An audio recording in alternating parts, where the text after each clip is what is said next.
बड़बड़ाती जेठानी। सिम्मी की शादी एक जॉइंट फैमिली में होती है जहां उसके पति राकेश के चाचा चाची भी साथ रहते थे। उनकी बहू मेघा सिम्मी की जेठानी लगती थी। अरे मेघा, राकेश आ गया है, उसका खाना लगा दे बेटा। हाँ माँ, बस वो चेंज कर ले, मैं खाना लगा दूंगी। सबके कमरे में जाने के बाद सिम्मी और राकेश साथ खाना खाते हैं, जिसे देखकर मेघा को जलन होने लगती है। अरे सिम्मी, हमारे घर में पति के साथ खाना खाने का रिवाज नहीं है, तुम्हें राकेश ने बताया नहीं क्या? सिम्मी मुस्कुराकर वहां से चली जाती है कि मेघा सिम्मी की सास के पास जाती है। अरे चाची जी, राकेश भैया तो सीधे हैं, कछु नहीं बोलते, कछु नहीं समझते, लेकिन आप तो सयानी है ना। अब देखिए, साथ बैठकर खाती है भैया के, कुछ झूठा मीठा उसका भैया के पेट में चला जाए तो सिम्मी को तो पाप लगेगा ना, पाप। सिम्मी मेघा की बात सुन लेती है लेकिन कुछ नहीं बोलती। अगले दिन, सिम्मी, मैं मुंबई जा रहा हूँ, तुमको चलना है तो साथ चलो। मेघा राकेश की बात सुनती है और सीधे सिम्मी की सास के पास जाती है। अरे चाची, अरे चाची। अरे मेघा, क्या हो गया? बहुत परेशान लग रही है, सब ठीक तो है ना? अरे नहीं ना चाची, कैसा ठीक है? राकेश भैया मुंबई जा रहे हैं, आप तो जानती हैं कितने सीधे हैं, इतनी दूर जा रहे हैं, कहीं कुछ हो न जाए। अरे नहीं नहीं, मैं नहीं जाने दूंगी उसे। अरे सिम्मी, पता चला है कि राकेश मुंबई जा रहा है। ना बेटा ना, वो नहीं जा सकता। अरे माँ, उन्हें ऑफिस के काम से जाना था, लेकिन आपको तो पता है ना, उन्हीं दिनों मेरे मायके में शादी है, तो वो अपनी जगह किसी और को भेज रहे हैं।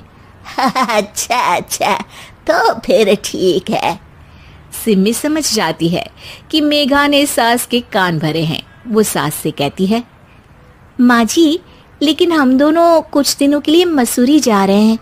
आप तो जानती हैं कि शादी के बाद हम कहीं नहीं गए। अच्छा अच्छा, ठीक है, जाओ घुमाओ। सास वहां से चली जाती है। सिम्मी अपने कमरे में कपड़े पैक कर रही होती है कि तभी मेघा आ जाती है। अरे गर्मी में सर्दी के कपड़े काहे पैक कर रही हो?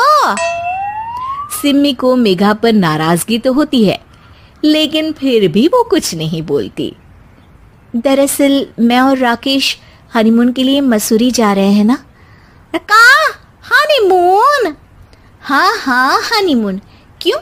हनीमून के लिए तो पति पत्नी ही जाते हैं ना, तो मैं और राकेश जा रहे हैं।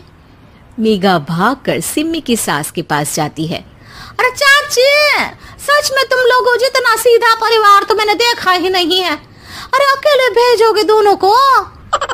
मैं और सुरेश तो कभी अकेले नहीं गए। हाँ भाई, हम तो परिवार में ही अच्छे, बड़ों के बीच, ऊपर से खर्चे है भगवान।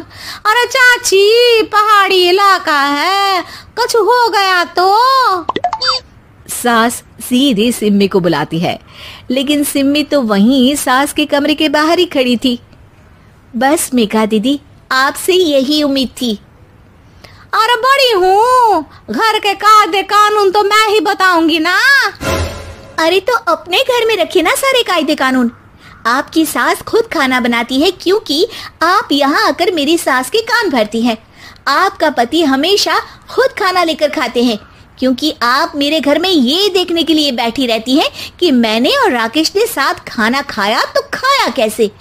मेघा दीदी, आप अपने घर और घर वालों का ख्याल रखिए, मेरे घर में ज्यादा घुसने की जरूरत नहीं है। और हाँ, मैं अपने सास और पति को संभाल लूंगी। मेघा चिल्लाती हुई वहां से चली जाती है, जिसकी आवाज सुनकर राकेश वहां आ जाता है। सिम्मी, मैंने तो तुम्हें पहले ही अपने घर का माहौल बता दिया था। हाँ राकेश, तुम्हारे घर का माहौल बहुत अच्छा है, लेकिन बाहर से कुछ लोग आकर इसे खराब करना चाहते हैं, जो मैं नहीं होने दूंगी। सास सिम्मी की बात सुनकर कमरे में चली जाती है। सिमी और राकेश घूमने जाते हैं और जब वापस आते हैं तो दरवाजे में मेघा और उसके पति खड़े होते हैं, वो भी सामान लेकर। अब छोटे मर्यादा तोड़कर घूम रहे हैं तो हम काहे नहीं। अरे भाभी, तो आपको किसने मना किया है? वैसे भी 4 दिन की जिंदगी है, दूसरों के घर में ताक झाक करके बिताने से अच्छा हो मौज करके ही बिताओ।